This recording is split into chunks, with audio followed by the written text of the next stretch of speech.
Kakak duduk.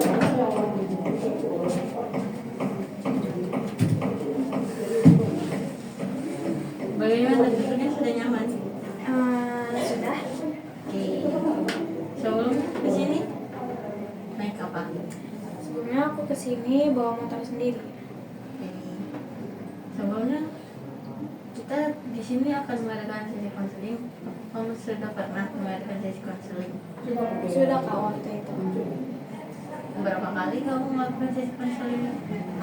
Berapa ya? Kayaknya 2 kali nih kak. Oke, sebelumnya kamu dapat perkenalkan diri kamu? Jadi nama aku Nuraini, aku biasa dipanggil Aini. Oke. Biasa dipanggil Aini. Oke, sebelumnya perkenalkan nama kakak Adelia Briana Primadona. Kakak semester 5 di sini. Nah, kamu tadi sudah berbicara dengan kakak, kamu sudah pernah melakukan sesi konseling sebelumnya. Sebelumnya kamu sudah mengerti apa itu sesi konseling atau asas-asas sesi konseling? Sesi konseling itu bantuan profesional yang diberikan konselor kepada konseling untuk menyelesaikan masalah. Oke, sudah benar. Nah, terdapat asas di dalam sesi konseling ini seperti asas keterbukaan. Di sini kamu sebagai konseling bersikap jujur dan terbuka tanpa ada yang ditutup-tutupi dengan kakak. Baik, dan di sini juga ada asas kerahasiaan. Di sini kakak sebagai konselor akan mendengarkan informasi atau mendengarkan cerita kamu dan kakak menjamin kerahasiaan tersebut. Terdapat juga asas kesukarelawan. Di sini proses konseling kamu kesini tanpa ada unsur paksaan dari orang lain ataupun siapapun. Sudah mengerti? Sudah. Nah, di sini kamu dapat menceritakan sebelumnya masalah kamu terhadap kakak, apa yang sedang kamu hadapi. Jadi gini kak, aku tuh setiap malam sering kayak merasa banyak pikiran gitu kak. Kayak pikiran aku tuh macam-macam gitu.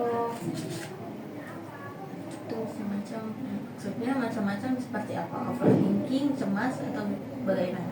Iya, overthinking kak. Kayak misalkan sebentar lagi kan mau ujian nih, jadi aku kayak merasa aku tuh mikirin hal-hal yang belum tentu terjadi gitu kak. Kayak nanti gimana ya ujiannya kayak gitu, nanti nilai aku gimana ya gitu, bisa apa enggak ya kayak gitu. Oke, sebelumnya ada hal lain lagi yang membuat kamu cemas atau overthinking? Enggak sih kak, itu aja. Untuk overthinking, rasa gelisah terhadap sedang menghadapi ujian ya? Iya. Oke. Untuk menyelesaikan solusi overthinking tersebut, mungkin kamu dapat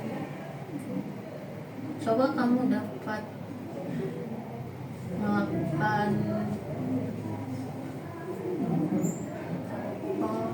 biasanya untuk menyelesaikan overthinking kamu melakukan apa?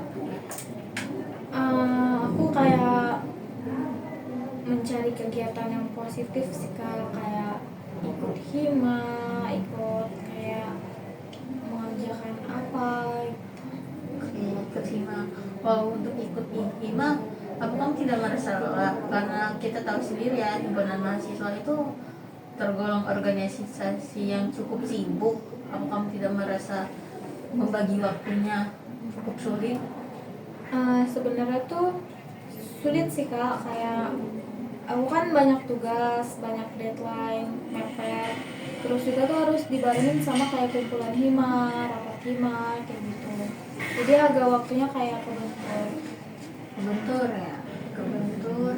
Dan lagi kamu sebenarnya kamu tidak, kalau menurut kamu apa yang lebih penting, organisasi atau akademik?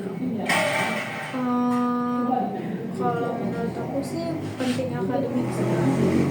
Sebelumnya kalau untuk akademik kamu di sini kan kamu sudah merasa akademik kamu tidak bisa dilakukan dengan kamu merasa cemas akan akan tugas kamu yang tidak selesai, seperti itu.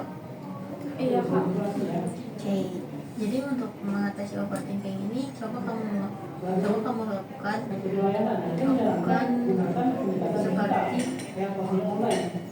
menyelesaikan tugas-tugas yang sulit terlebih dahulu. Mungkin kamu bisa lakukan seperti itu, atau menyelesaikan tugas-tugas yang bisa kamu selesaikan, lalu kamu bisa dapat membagi waktu antara organisasi dan akademik kamu. Kalau untuk organisasi kamu, biasanya kamu menghabiskan waktu berapa jam? Nggak nentu sih kak, kadang ada yang dari pagi sampai sore, dari siang sampai sore. Kalau biasanya ikutan tuh sampai malam sih. Ada kalau misalkan di acara tertentu, kadang ada yang pulangnya malam. Oke. Dan untuk yang berpulang malam itu, kamu merasa tidak tugas-tugas kamu akan selesai? Enggak kak, karena ya itu tadi deadline-nya mepet, terus karena aku sibuk di hima jadi tugasnya agak keteteran. Oke, untuk tugas di hima dan tugas di kampus ya, sebelumnya organisasi kampus dan akademik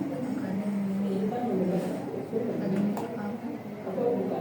Biasanya deadline akademik itu mata kuliah kamu kan ada yang 1 hari, 3 hari, atau 2 minggu, ataupun ada yang langsung kan ya? Iya kak. Itu kamu menunda-nundanya tidak? Kadang aku ada yang aku tunda karena aku ngerjain yang lain gitu kak. Sebenarnya untuk kamu cara membagi waktu antara akademik kamu dan organisasi kamu harus menerapkan manajemen waktu terhadap diri kamu, dan kamu harus tahu cara membagi antara organisasi kamu, kuliah kamu, dan tugas kuliah kamu. Karena perkuliahan kamu tidak hanya sebatas perkuliahan biasa, kamu pasti ada tugas-tugas juga, kamu sudah tahu kan sepertinya. Nah, untuk tugas-tugas tersebut coba kamu terapkan tugas-tugas yang sudah diterapkan deadline-nya dan sudah kamu lakukan, seperti hari Senin itu aku ada tugas, terus tabrakan dengan organisasi kamu. Menurut kamu mana yang perlu kamu atasi duluan? Ngerjain tugas itu Misal itu terjadi di realnya, dan kamu bingung karena itu sama-sama penting bagi kamu. Apakah kamu tetap melanjutkan tugas kamu, atau kamu lebih memilih melanjutkan organisasi sambil mengerjakan tugas kamu? Dan juga itu tidak menjamin tugas kamu itu benar apa yang kamu inginkan. Jika kamu mengerjakan sambil organisasi, bagaimana? kalau ngerjakan tugas sambil kumpulan organisasi itu sebenarnya bisa kak, malah menurut aku kayak mempermudah, karena kan bisa ini ya kak, bisa cari tahu ke teman-teman yang lain, karena kan di himpunan itu kan gak cuma kayak aku sama teman-teman kelas aku kak, jadi kayak dari berbagai kelas itu ada, jadi aku bisa nanya mereka kayak gitu. Cuman ya emang kalau ngerjain di sana itu waktunya itu terbatas gitu kak, karena nggak melulu aku fokus ngerjain tugas, pasti ada juga yang harus aku kerjain di hima kayak gitu. Ya, untuk bertanya tugas-tugas dengan kawan kamu, maksud kamu dengan mencontek atau mencontoh tugas-tugas kawan? Enggak kak, aku tuh kayak bertanya misalkan kamu udah dapat tugas ini belum, kayak gimana sih gitu, nanti mereka ngasih tahu kak. Baik, sebenarnya kamu bertanya dengan kawan kamu dan sambil mengerjakan tugas kamu itu sudah benar. Tapi kalau untuk kamu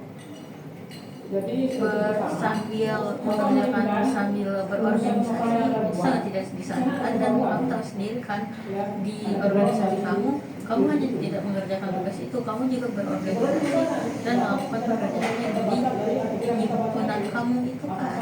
Iya kak. Nah, kalau untuk itu ada lagi yang kamu lakukan untuk menyelesaikan tugas kamu, seperti atau kamu begadang? Kalau begadang itu kadang ya kak, kadang aku begadang ngerjain tugas, tapi nggak melulu setiap hari begadang gitu kak. Tidak selalu begadang ya? Iya. Kalau untuk sekalinya begadang sampai jam berapa? Kalau begadang untuk ngerjain tugas paling sampai jam 2 kak. Kamu yakin itu bisa selesai biasanya? Atau kamu melanjutkan lagi di kampus? Aku lihat waktunya dulu kak, misalkan kalau besok waktunya mata kuliahnya masuk ke siang, jadi aku bisa lanjutin besok paginya gitu. Kalau emang besoknya masuk pagi, ya aku ngerjain malam itu juga sampai dengan selesai. Iya. Oke, jadi untuk tugas untuk yang membuat kamu cemas dan overthinking akan untuk menyelesaikan tugas kamu tuh, kamu tidak bisa